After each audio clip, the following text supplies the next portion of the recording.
ka san masifa haka na kwana ina tunanin yarinyar nan jiya.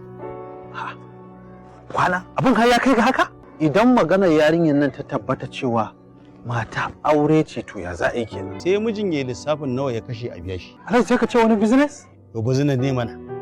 Ai business ne babba. Gaskiya ba zan iya wannan aika-aikan ba. Ya za a nuna maka gidan mata aure?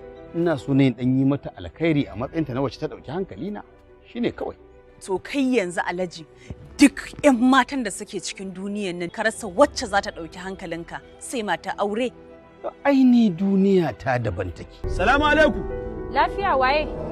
Alhaji Sammani ne. Inna lillahi wa inna ilaihi raji'un. Kun bai kai ga na tashin hankali haka ba ki kwantar da hankali. Dan Allah kai wani irin fajirin mutum ne. Wallahi bai wa Allah ni ma din ban fajiri bane. Anya ka san darajar aure ko ba ta nan aka haife ka ba. Ina son ka bar kofar gidan nan kafin in tara ma mutane.